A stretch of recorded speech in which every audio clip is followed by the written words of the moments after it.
Hey everybody, Mike Miller with the Bloomington Herald-Times, joined by columnist Jeremy Price. Back at it again at Memorial Stadium. It has been a long time, it seems. No spring game here, no first week of September game here. We had to wait a whole 7 days to get back to the Rock, the newly enclosed Rock, which really did not get the full effect of the new stadium tonight. Unfortunately, with the weather, just a very understandably sparse crowd. I'm sure there are even several diehards who did not understand, did not come out to this, and I don't blame anybody for not wanting to sit through this thing. Just a miserable September rain falling here from the remnants of the tropical storm passing through. But more swamp than rock. Yeah, no doubt about that. But those who did come were able to see a very interesting, if at times ugly and weird and wild, 20-16 Indiana victory. A victory that keeps them on course throughout this non-conference season. They're off to a 2-0 start with the non-conference finale next week against Ball State here at Memorial Stadium. Finally, an afternoon game. But this, an all-important victory over a Power 5 team. Indiana was able to stack up. Got a breakout performance from Stevie Scott. We'll start there. After the last few weeks of Morgan Ellison's suspension, Cole Guest going down with a season-ending ACL injury.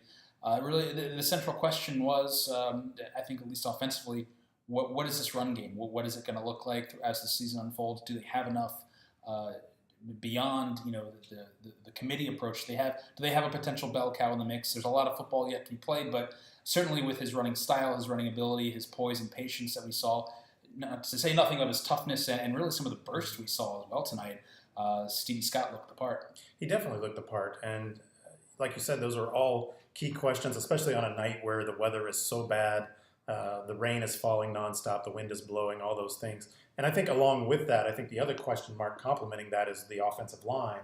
And while far from perfect, I think so far much improved over last year. And obviously Scott is helping those guys. I think the way he runs, he kind of has that patience, the patience that kind of reminds me of a Le'Veon Bell type patience to start a run, and then maybe kind of finishes a run sort of like Jordan Howard used to. It seems like he's always falling forward for that extra yard or two. So you put those two things together, especially in less than ideal conditions. I think it was a custom-made kind of night for Stevie Scott, and he came up big. What's funny also about the Jordan Scott thing, Jordan Howard thing, is tonight I think Stevie Scott had those three runs. One was for 14 yards, another for 40 on the touchdown, and another for 42. He also had a few more runs that had he broken maybe an arm tackle with the legs or something, he would have gone for 20, 30 yards. And that was kind of something we saw with Jordan Howard too, where he was always just an arm tackle short of that big run that he never really had at IU. But yeah, this was it was a really eye-opening performance from Stevie Scott. Like you said, the patience really stands out with a guy like that. Just to be able to run between the tackles and give Indiana it was always, we were talking about the power he brought. Through fall camp, we were able to see that even when they were in pads, not pads, you could just kind of see that power profile in his running style. But I think we saw a little bit more from him tonight too. That kind of makes him maybe a little bit more diverse option. I think when you kind of compare him to Morgan Ellison a little bit too, he's kind of in that mold in a sense too, as a guy you can really do some different things with. Yeah, and I liked, he was asked what his running style was. He said, well, I'm a downhill runner, bulldoze people, which is funny. But then later on, he's referring his breakaway speed on that 40-yard touchdown run. And while there's maybe some debate there, I think what's encouraging, I guess, if you're an IU fan, is you look at what this team is doing right now with a strength and conditioning program and the emphasis on speed there, and you look at a guy like this and you take that power and then you imagine the ability to add some speed like that. The possibilities are really mind-blowing in a lot of ways. I think the biggest challenge moving forward is I don't know that you want to hand the ball to Stevie Scott 31 times a game, but I also don't think you're going to be playing in downpours like this very often.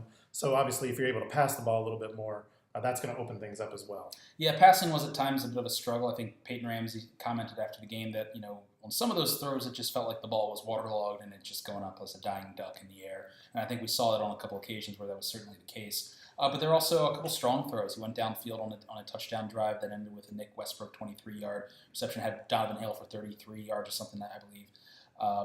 There's still a lot I think we need to see from this passing game.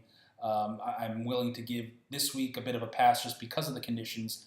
But I still need to see more. Still want to see more. Yeah, and I think the real challenge for anybody eyeballing this game here is how how critical do you want to be of the play calling, giving the weather conditions versus what was there, which I think certainly we saw, at least by the second half, Virginia was regularly putting 8 people in the box against Stevie Scott, obviously, and leaving the IU receivers one-on-one to the outside.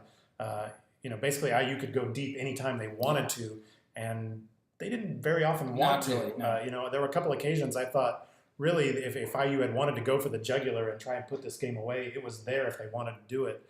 And they really didn't.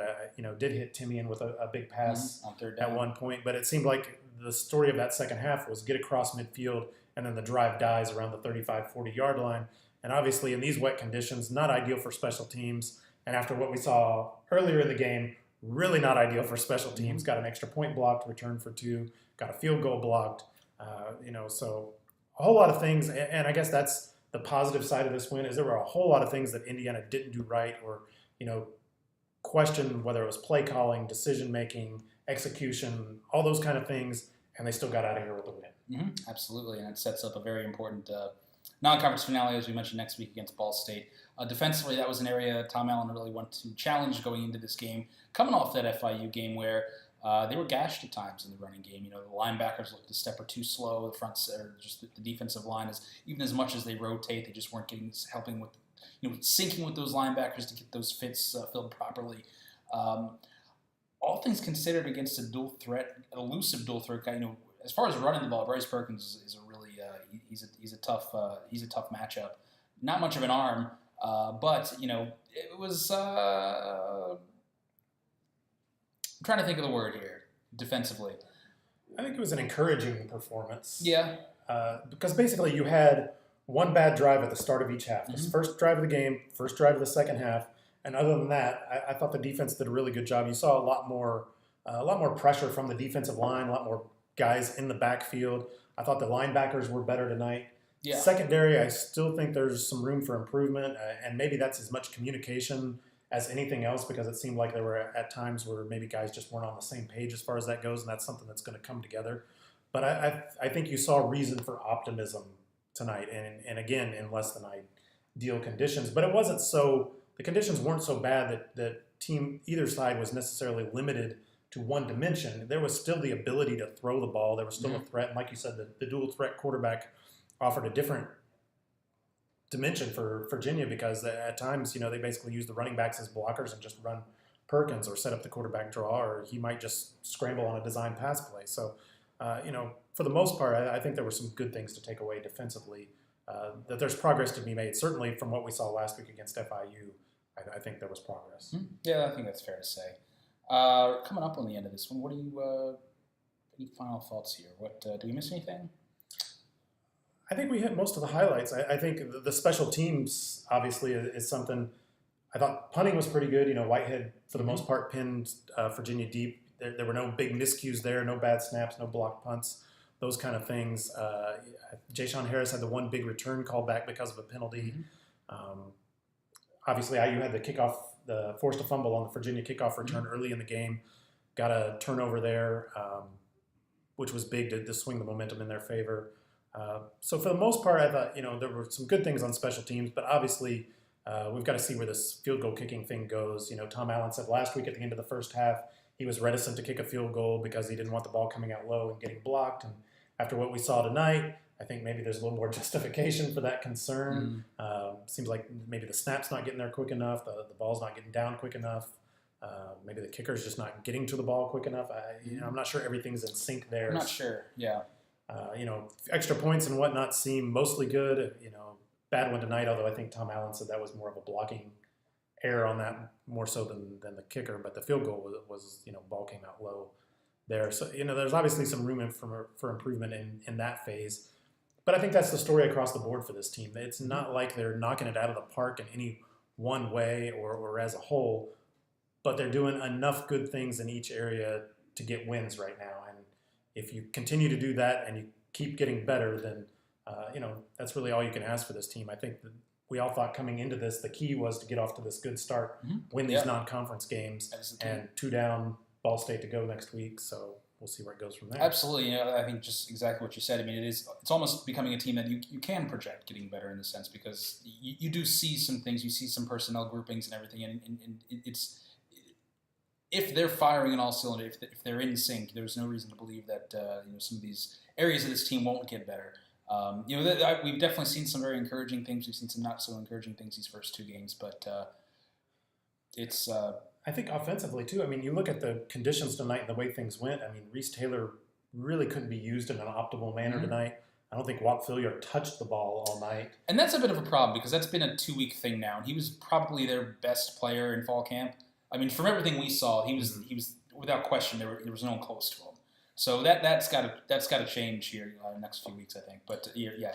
So I mean, you're having some success offensively, and on a night like this, you can't really get the ball in your playmakers' hands. You can't get too creative offensively. I think there's clearly some packages designed for Reese Taylor, run the ball, throw the ball, catch the ball, and there just wasn't much for him to work with in these conditions tonight.